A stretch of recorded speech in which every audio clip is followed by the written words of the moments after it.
की शिकायत भी रहती है। कोई एंटीबायोटिक लेते हैं, उसका फौरन असर बॉडी में होता है तो हम कहते हैं कि यार उससे हम ठीक हो गए। अनार का छिलका बहुत मुफीद है। अस्सलाम वालेकुम। वालेकुम सलाम। क्या हाल है भाई, ठीक है? जी अल्हम्दुलिल्लाह मैं ठीक हूँ, आप ठीक है? ठीक हो जी। नाम उमर वजन। नाम उमर वजन। वजन 10 स्टोन है, 10 स्टोन। और नाम क्या है? मोहम्मद आजम।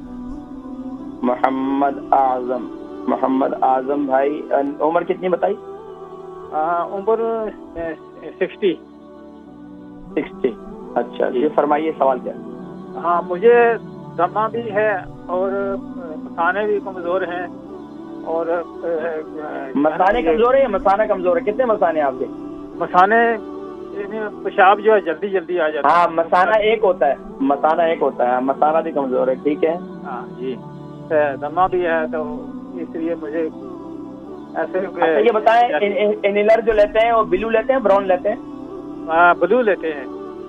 ब्लू लेते हैं। अच्छा, कितना अरसा हो गया दमा के लिए? तकरीबन कोई 30 साल हो गए। 30 साल हो गए हैं। अच्छा। तो ये बताएं कि आप बाहर कितना निकलते हैं? बाहर कोई वॉक करने के लिए जाते हैं? कहीं बाहर जाते हैं आप? हाँ, वॉक करने के लिए जाता हूँ। इस वक्त कोरोना की वजह से नहीं, लेकिन पहले जाता था। अच्छा। ठीक है। मैं इसके अलावा शुगर, आपको शुगर है?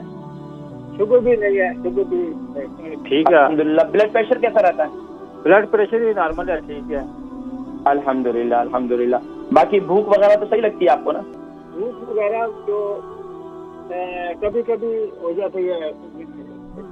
चले कोई बात नहीं, कभी कभी तो कोई मसला नहीं है। बाकी कब्ज की शिकायत तो नहीं है? जी नहीं, कब्ज की शिकायत भी है। ठीक, कब्ज की शिकायत भी रहती है। ठीक है जी हाँ। ठीक है, आप प्रोग्राम देखें, मैं जिक्र करता हूँ। ठीक है। मोहम्मद आजम साहब, इनका 60 साल के हैं और 10 स्टोन जो है, सॉरी, इनका जो है वजन है। दमा है, बहुत अरसे से मसाने काफी कमजोर है और कब्ज की शिकायत भी रहती है।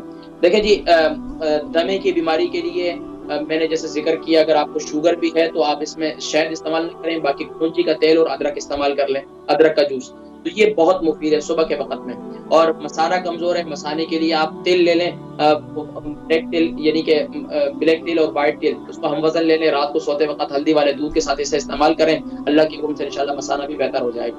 और इसके साथ साथ जो है, इसके अंदर अगर आप यानी कि एक दिन हफ्ते में, यानी कि हफ्ते में 3 दिन आप ये तिल इस्तेमाल करें, हफ्ते में 3 दिन जो है आप ये नुस्खा इस्तेमाल करें। अनार का छिलका जो है वो ग्राइंड कर लें, अनार के छिलके को सुखा लें ओवन के अंदर, उसका पाउडर बना लें। पाउडर बनाने के बाद 1 चम्मच रात जो है हल्दी वाले पानी के साथ इससे ले लिया करें। इससे मसाने की कमजोरी इंशाल्लाह बिल्कुल ठीक हो जाएगी। हत्ता कि इनके मसाने के हुबूब वगैरह भी बढ़े हुए हैं। ये अनार का छिलका बहुत मुफीद है, खासतौर पर वो खवातीन, वो हमारे बुजुर्ग जिनको पेशाब बहुत ज्यादा आता है। हम लोग बहुत जल्दबाज लोग हैं। हम लोग क्या करते हैं कि एक दफा एक चीज इस्तेमाल करते हैं, 1 हफ्ता इस्तेमाल कर लेते हैं, ज्यादा 2 हफ्ता इस्तेमाल कर लेते हैं, बोलते नहीं इससे फायदा नहीं हो रहा, भाई ठीक है इसको छोड़।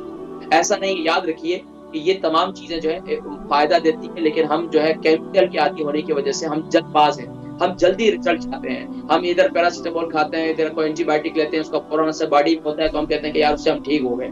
लेकिन जब हम इनको बताया जाए कि हिकमत की नेचुरल चीजें इस्तेमाल करें, फूड सप्लीमेंट इस्तेमाल करें, तो उसमें उनको 1 हफ्ते तक करते हैं, उसके बाद फिर छोड़ छाड़ देते हैं। तो ये चीजें पाबंदी से इस्तेमाल करेंगे तो फिर इंशाल्लाह इससे इफाका होगा।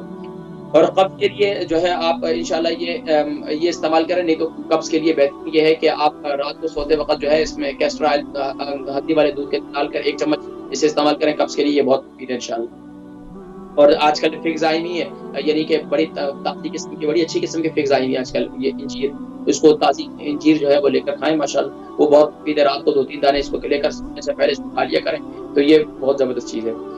और इसके अलावा अगर कब्ज के लिए वो लोग जो जिनको बड़ों को है, छोटों को है, तो उसका क्या करें कि रात को 3 दाने जो है फिक्स को है वो गीला कर लें, सुबह उठकर उसका पेस्ट जो है वो यानी कि उसको चबा कर खा लें। उसका पेस्ट बना लें, तो पेस्ट नहीं बना सकते तो उसको मुंह में डालकर खुद चबा के खा लें, तो ये भी बहुत मुफीद है।